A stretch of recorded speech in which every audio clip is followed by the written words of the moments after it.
Coming at you full-fledged, it's your boy Regg, man, Regg, with another video for y'all, man.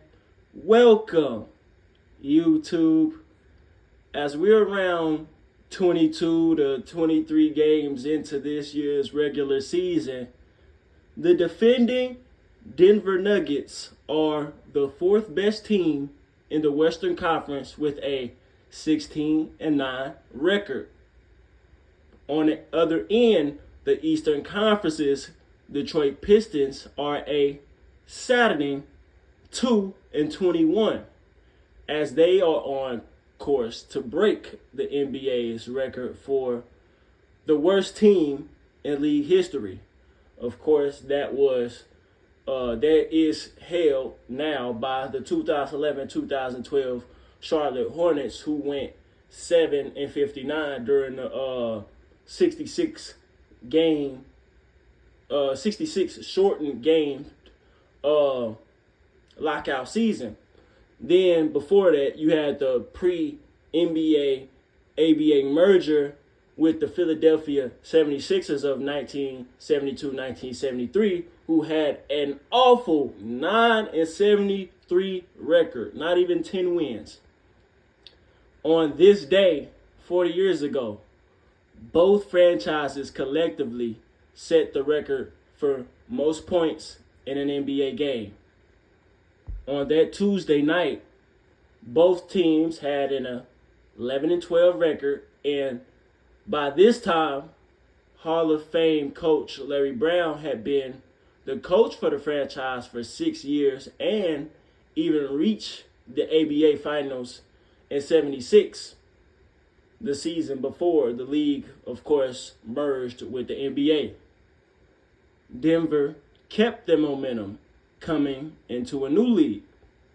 After dipping in the rankings over the next 4 years and getting a new coach in the middle of the season, they also draft what we find out to be one of the greatest scorers in the game in 1980, that being Alex English. In 1983, the Pistons saw themselves in a state of transition. While this was Isaiah Thomas's second season in the league, it was Coach Scotty Robertson's third, and he only went between 21 and 39 games in that span. Now, the game itself was a war. Triple overtime, one of only 76 in league history. In the contest, the Nuggets scored 184 points. 47 of them were from English, who shot 60% from the field, in addition to grabbing 12 rebounds and dishing 7 assists. Point guard and triple-double threat Kiki Vanderway had 51 points, 9 boards, and 8 assists. Hall of Fame power forward Dan Issel, who I've mentioned in previous videos recently, notched 28 points, also scoring double digits as a starter.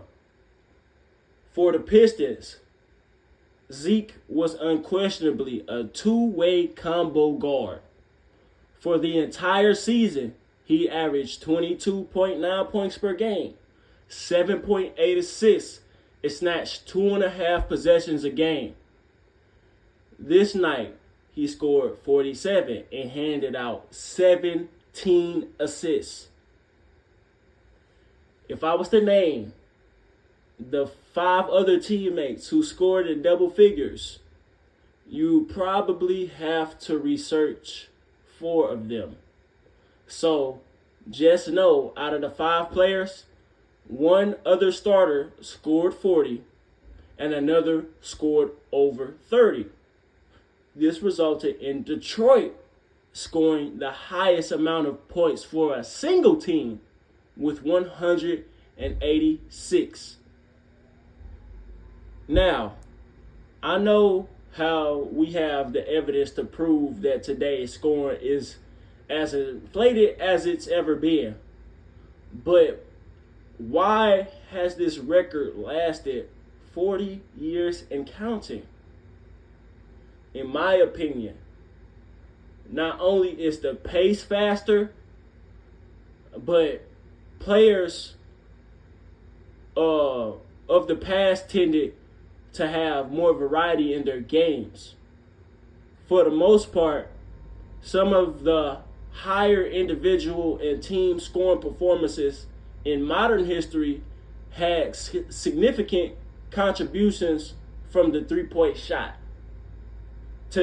Today's players simply don't have the bag nor motor, to score like that outside of having a hot shooting night from the field.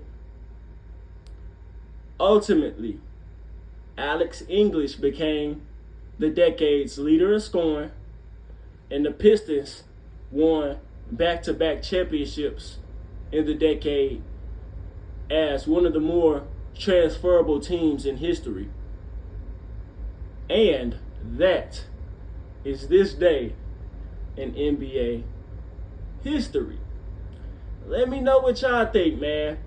Will this record ever be beaten? This is 40 years and counting, 40 years to this day.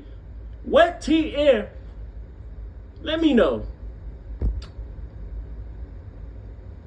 Can this record be beaten? And what two teams do you think can beat the record? Who can beat the record of combined points, which I think is 370, and single team points, which is 186? Who do y'all think can do that, if at all? But before y'all do that, hit that like button, share for others to see. If you are a new viewer, subscribe and hit that notification bell so you can be notified every time I drop.